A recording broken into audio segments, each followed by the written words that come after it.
नमस्कार, बहुत स्वागत है आप सभी का। आपके साथ मैं हूं ममता तिवारी। आप देख रहे हैं न्यूज़ 18 का डिजिटल प्लेटफॉर्म। आर्टिफिशियल इंटेलिजेंस यानी कि एआई की दुनिया में भारत अब अपनी खुद की पहचान बनाने को तैयार है। अमेरिका और चीन के बाद अब भारत भी खुद का एआई मॉडल बनाने की पूरी तैयारी कर रहा है। चैट जीपीटी और डीप सीक की तरह ही भारत भी अपना एआई मॉडल बनाएगा। इसमें 6-8 महीने का समय लग सकता है। इसका ऐलान केंद्रीय मंत्री अश्विनी वैष्णव ने ओडिशा में आयोजित एक कॉन्क्लेव में किया है। देखिए, केंद्रीय मंत्री अश्विनी वैष्णव ने एक कार्यक्रम में भारत की इनोवेशन क्षमता पर भी कहा कि देश में कम लागत पर एआई के मॉडल बनाने की पूरी क्षमता है। उन्होंने भारत के चंद्रयान 3 मिशन का उदाहरण देते हुए कहा कि जैसे हमने बाकी देशों के मुकाबले बेहद कम लागत में यान को चंद्रमा तक पहुंचा दिया, वैसे ही हम एआई मॉडल्स को भी कम लागत में बना सकते हैं।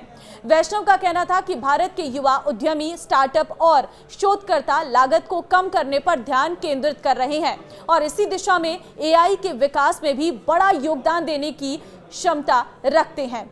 चंद्रयान 3 अभियान पर भारत ने मात्र 600 करोड़ रुपए खर्च किए, जबकि अन्य देशों ने इसी तरह के मिशन पर अरबों डॉलर खर्च किए थे। इस अभियान की सफलता ने यह साबित किया कि भारत ने इनोवेशन और इंडस्ट्रीज के क्षेत्र में हाई स्टैंडर्ड को कम लागत पर पूरा किया है। वैष्णव ने आगे कहा कि हमारे देश ने कम लागत पर चंद्रमा पर यान भेजकर यह दिखाया है कि जब सही दिशा में प्रयास किया जाए तो बड़ी उपलब्धियां हासिल की जा सकती हैं। इसी दौरान उन्होंने ओपन एआई के सीईओ सैम ऑल्टमैन ने भी अपनी राय साझा की है। उन्होंने 2 साल पहले भारत की एआई डेवलपमेंट की क्षमता पर सवाल उठाए थे, लेकिन अब वो भारत को एआई क्रांति का एक संभावित अगुवा मानने लगे हैं। देखिए, ऑल्टमैन का मानना है कि भारत के पास इस क्षेत्र में बड़े पैमाने पर इनोवेशन करने की क्षमता है, खासकर जब लागत कम करने की बात हो। तो वैष्णव ने इस संदर्भ में कहा है कि भारत एआई विकास की पूरी इकोसिस्टम को तैयार कर रहा है, जिसमें चिपसेट बनाना, कम लागत पर कंप्यूटिंग सुविधाएं प्रदान करना और डेटा सेट पर काम करना शामिल है। भारत सरकार भारतीय उद्योगों और स्टार्टअप को अत्याधुनिक ग्राफिक्स प्रोसेसिंग यूनिट जीपीयू वाले कंप्यूटर उपलब्ध कराने की योजना बना रही है। यह कंप्यूटर फिलहाल $6 प्रति घंटे के हिसाब से भारतीय फर्मों को उपलब्ध हो रहे हैं, लेकिन सरकार इन्हें $1.6 प्रति घंटे की दर पर उपलब्ध कराने का प्रयास कर रही है। ऑल्टमैन का कहना था कि एआई की एक इंटेलिजेंस की यूनिट की लागत इस साल के आखिरी तक 10 गुना कम हो जाएगी, जिसे लेकर वैष्णव ने कहा है कि इनोवेशन दुनिया के किसी भी हिस्से से आ सकता है और भारत इस दिशा में एक अहम भूमिका निभाएगा।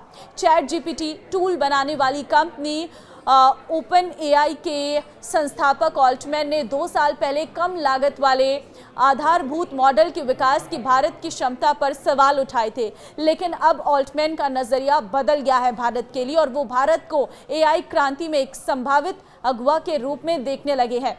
देखिए, एआई टेक्नोलॉजी के सुरक्षित और जिम्मेदार उपयोग को सुनिश्चित करने के लिए सरकार एक एआई सेफ्टी इंस्टीट्यूशन भी स्थापित करेगी। अन्य देशों के विपरीत, जहां एआई रेगुलेटरी बॉडीज एक ही संस्थान के तहत काम करती है, Bharat hub and spoke model अपनाएगा। इसके तहत कई संस्थान मिलकर सुरक्षा टूल्स और फ्रेमवर्क विकसित करेंगे। तो भारत को एआई की दिशा में आगे बढ़ाने के लिए सरकार लगातार काम कर रही है और आर्टिफिशियल इंटेलिजेंस आने वाले फ्यूचर में एक बहुत बड़ा सेटबैक रहेगा भारत के लिए, क्योंकि भारत जिस तरीके से उस पर काम कर रहा है, उम्मीद की जा रही है कि आगे जो जॉब ऑप्शन है और भारत के लिए आसानी ये एआई दिला सकता है। इसीलिए सरकार लगातार प्रयासरत है और इस वक्त एआई पर फोकस कर रही है। जो देश पहले भारत को एआई के क्षेत्र में नहीं देखते थे, लेकिन आज उनका ये कहना है कि भारत एआई के क्षेत्र में भी एक क्रांति करेगा।